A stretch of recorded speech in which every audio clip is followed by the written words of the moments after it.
Assalamualaikum warahmatullahi wabarakatuh. Perkenalkan, saya Rigita Tulanada, NIM 231110053, kelas 1B IK Strada Indonesia. Pada kesempatan kali ini, saya akan menjelaskan materi tentang anatomi fisiologi sistem persyarafan.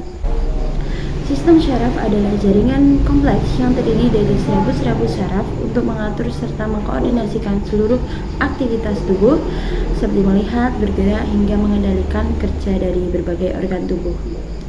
Nah, jaringan apa saja sih yang terdapat pada sel syaraf? Terdapat sel neuron atau sel syaraf, juga ada sel penyongkong atau neuroglia pada SSP dan sel Schwann pada SST. Yang ketiga ada myelin. Pertama yang akan kita bahas adalah sel saraf neuron. Neuron ini merupakan unit anatomis dan fungsional dari sistem saraf. Bagian-bagian neuron terdapat badan sel.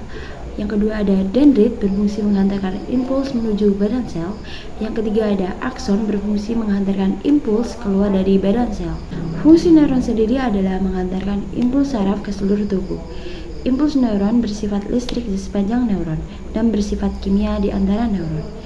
Zat kimia yang disintesis neuron dan disimpan di dalam vesikel ujung akson disebut neurotransmitter yang dapat menyalurkan impuls. Yang kedua ada sel penyokong atau terdapat neuroglia pada SSP dan sel Schwann pada SST. Ada 4 macam neuroglia. Yang pertama ada mikroglia berperan sebagai fagosit. Yang kedua ada epindima berperan dalam produksi CSF. Yang ketiga ada astrofit berperan sebagai menyediakan nutrisi neuron dan mempertahankan potensial bioelektrik. Yang keempat ada oligodendrosit menghasilkan myelin pada SSP yang merupakan selubung neuron. Jaringan yang ketiga ada myelin. Myelin merupakan kompleks protein lemak berwarna putih yang menutupi tonjolan saraf neuron. Myelin ini menghalangi aliran ion natrium dan kalsium melintas membran neutral. Daerah yang tidak bermyelin disebut juga dengan nodus Ranvier. Berikutnya kita akan belajar mengenai anatomi sistem persyarafan. Yang pertama ada sistem saraf pusat atau SSP. Sistem saraf pusat meliputi otak atau ensephalon dan sumsum tulang belakang atau medula spinalis. Keduanya merupakan organ yang sangat lunak. Dengan fungsi yang sangat penting maka perlu pelindungan. Otak terletak dalam rongga tengkorak atau kranium. Beratnya sekitar 1 sampai 1,5 kg. Selain tengkorak dan juga ruas-ruas sebelah tulang belakang, otak juga dilindungi 3 lapisan selaput mendingen. 3 lapisan tersebut adalah durameter, yang kedua ada arachnoidiameter, yang ketiga ada piameter. Di antara arachnoid dan piameter terdapat ruang suprachnoid yang beredar cairan cerebrospinal atau CSS. Otak mempunyai 5 bagian utama, yaitu otak besar atau cerebrum, otak tengah atau mesencephalon, otak kecil atau cerebellum, sumsum sambung atau medulla oblongata, dan jembatan Farol. Yang pertama, otak besar mempunyai fungsi dalam pengaturan semua aktivitas mental, yaitu berkaitan dengan kepandaian, ingatan, kesadaran, dan pertimbangan. Yang kedua ada otak tengah, merupakan lobus opticus yang berfungsi mengatur refleks mata seperti penyempitan pupil mata. Yang ketiga ada otak kecil atau cerebellum. Cerebellum ini mempunyai fungsi utama dalam koordinasi gerakan otot yang terjadi secara sadar, keseimbangan, dan posisi tubuh. Yang keempat ada sumsum sambung atau medulla oblongata. Sumsum sambung berfungsi mengantarkan impuls yang datang dari medulla spinalis menuju otak. Yang kelima ada jembatan Farol. Di sini terdapat premoktosit yang mengatur gerakan pernafasan dan refleks. Sistem saraf pusat juga meliputi medulla spinalis atau sumsum tulang belakang.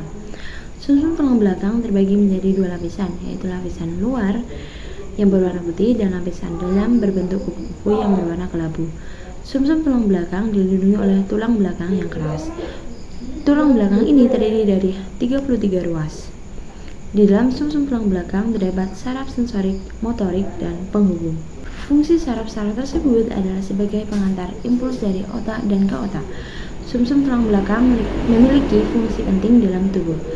Fungsi tersebut antara lain menghubungkan impuls dari saraf sensorik ke otak dan sebaliknya. Tadi ada sistem saraf pusat, sekarang kita akan membahas tentang sistem saraf tepi. Sistem saraf tepi adalah sistem saraf di luar sistem saraf pusat untuk menjalankan otot dan organ tubuh. Tidak seperti sistem saraf pusat, sistem saraf tepi tidak dilindungi tulang, membiarkannya rentan terhadap racun dan luka mekanis. Sistem saraf tepi terdiri dari sistem saraf sadar atau somatik dan sistem saraf tak sadar atau otonom. Sistem saraf sadar mengontrol aktivitas yang kerjanya diatur oleh otak, sedangkan saraf otonom mengatur aktivitas yang tidak dapat diatur oleh otak, antara lain denyut nadi, gerak saluran pencernaan, dan sekresi keringat. Secara fungsional, sistem saraf tepi terbagi menjadi saraf eferen atau sensorik yang mentransmisi informasi dari reseptor sensorik ke sistem saraf pusat, dan ada saraf eferen atau motorik yang mentransmisi informasi dari SSP otot dan kelenjar.